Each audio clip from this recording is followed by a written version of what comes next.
நலம் நலமறியாவல். கமெண்ட்டில் நிறைய பேர் கேட்டிருந்தீங்க, இந்த மாதிரி ஸ்னோ விழுகும் போது மான்கள்லாம் என்ன சாப்பிடும்னு கேட்டிருந்தீங்க.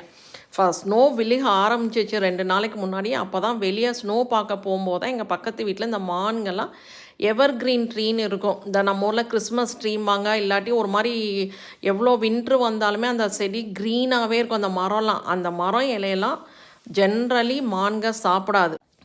ஆனால் இப்போ சர்வைவல்காண்டி அந்த இலையெல்லாம் பாவம் சாப்பிட்டு தான் ஆகணும். ஏன்னா நம்ம கவர்மெண்ட் ரூல்ஸ் படி மான்களுக்கு நம்ம சாப்பாடு ஃபீட் பண்ணக்கூடாது.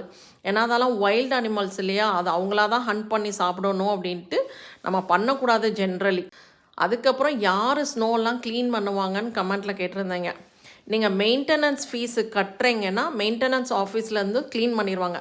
நம்ம வீடு இருக்கிறது நம்ம நார்மலாக இந்தியாவிலலாம் தனி வீடு இருக்கலாம், அந்த மாதிரி நான் மெயின்டெனன்ஸ்லாம் கட்டுறது கிடையாது. ஸோ ரோடை கவர்மெண்ட் க்ளீன் பண்ணிட்டு போகும். காரு இந்த சைடு வாக்கெல்லாம் பார்த்திங்கன்னா நம்ம தான் க்ளீன் பண்ணணும். அந்த சைடு வாக்லலாம் நம்ம முதலையே சால்ட்டு போட்டு வச்சிட்டோன்னா கொஞ்சம் வேகமாக க்ளீன் பண்ண ஈஸியாக இருக்கும்.